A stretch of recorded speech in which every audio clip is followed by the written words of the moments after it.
Bonjour tout le monde, mon nom est Sonia Pelletier, directrice Sensi depuis 2020, conseillère depuis maintenant 6 ans. Aujourd'hui, je vais vous parler un peu de résultats positifs. Oui, des résultats positifs, c'est pas toujours facile à obtenir. Ça demande des efforts, ça demande surtout de la patience, chose que souvent on n'a pas. On veut que ça aille vite, on veut tout de suite que ça fonctionne, mais c'est pas toujours comme ça que ça fonctionne. Donc, premièrement, pour obtenir des résultats positifs dans ton entreprise, de bâtir ton équipe, il faut croire en soi. Croire en soi, c'est une belle phrase, hein? Ah, crois en toi. Oui, mais de croire en soi, ça demande des efforts, ça demande de la réflexion et ça demande aussi à se connaître en tant que personne.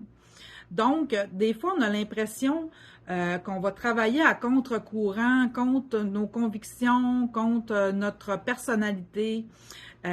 Mais ça, si ça nous arrive, parce que oui, ça m'est déjà arrivé, c'est qu'à un moment donné, il faut s'asseoir, peser sur le frein, puis regarder qu'est-ce qui va pas. Y a-t-il une approche, y a-t-il un manque de patience? Souvent, moi, dans mon cas, moi, c'était le manque de patience qui m'emmenait des fois à travailler un peu à gauche, à droite, puis à ne plus percevoir mes résultats positifs. Et Dieu sait que j'en avais. Parfois, ils sont petits, mais ils sont là. Donc, l'important, c'est de les voir. Premièrement, tu as fixé un objectif. C'est pas obligé d'être un gros objectif. Écoute, un objectif, c'est personnel. C'est quelque chose qui va te rendre fier de toi, des efforts que tu as mis et qui va te permettre de t'accomplir en tant que personne. Donc, de se fixer un objectif et lorsqu'il est réalisé, le mettre aussi sur une période de temps qui est réelle. Pas de dire, OK, bon, ce mois-ci, je vais recruter 5 personnes dans mon équipe, puis les 5 vont être certifiées. Écoute, ça, si ça t'arrive, tant mieux, je te félicite, mais c'est un objectif qui, dans le temps, selon moi, n'est pas réalisable pour tous, OK? Donc, de te mettre un objectif qui est réalisable dans un délai de temps qui est normal, OK? Donc, si ton objectif, c'est de recruter une conseillère, qu'elle devienne certifiée, ben de te mettre un délai de temps qui est raisonnable pour pas justement que ça devienne lourd pour toi, que tu aies l'impression de travailler contre ta propre volonté parce que on peut pas faire ça, on n'y arrivera pas. Donc, ensuite, un coup que ton objectif est atteint, ben, de te récompenser. Se récompenser selon chaque personne, ça peut être différent. Ça peut être une gâterie, une douceur, ça peut être un beau crayon que tu veux depuis X temps, ça peut être n'importe quoi, mais l'important, c'est de se récompenser parce que quand on fait des efforts et qu'on travaille fort, on veut que ça rapporte quelque chose et puis de se récompenser nous-mêmes. On est les meilleures personnes pour se récompenser parce qu'on se connaît bien. Fait que de te récompenser, c'est vraiment important. De partager tes réussites. Souvent, on va parler avec des gens et puis souvent, on va parler du négatif, mais de parler du positif, de partager ta réussite, ça va t'aider à en réaliser d'autres parce que les gens vont embarquer dans ta vibe et ils vont être contents pour toi.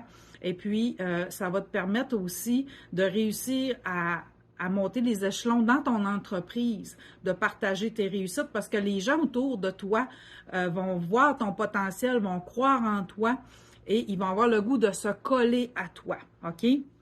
Super important, puis n'aie pas peur, hein? Il n'y a jamais personne qui est allé se plaindre que quelqu'un partageait trop ses réussites, là. Moi, j'ai jamais vu ça dans ma vie. Fait que, n'aie pas peur, partage tes réussites, c'est vraiment une belle façon de faire et d'agrandir ton entreprise Sensi. Ensuite de ça, mauvaise période, oh my God, des mauvaises périodes, on en a. Tout le monde en a, moi j'en ai. Tu sais, comme je vous disais tantôt, ça fait 6 ans que je suis conseillère. Faut pas penser que ça a toujours été au top.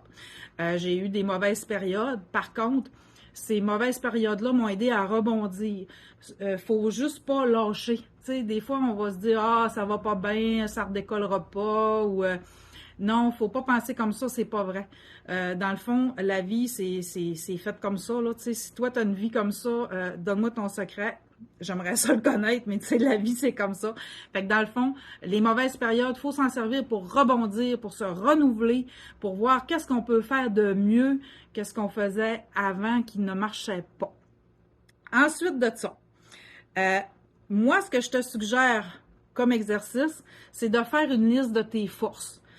Parce que souvent, on oublie, hein? On oublie nos forces, on le sait, on se connaît, mais de les écrire sur papier. Écris tes forces, puis à côté de chaque force, écris une action que tu peux prendre pour la mettre en valeur et pour t'aider à réussir tes objectifs que tu vas te fixer et d'avoir des résultats positifs. Donc, si tu veux nous partager tes belles réussites et des résultats positifs, gêne-toi pas en commentaire dans le bas. Je suis certaine que ça va aider tout le monde à mieux réussir et ça va t'aider toi à te rendre compte que tu as des belles forces. Sur ça, je te souhaite bon succès.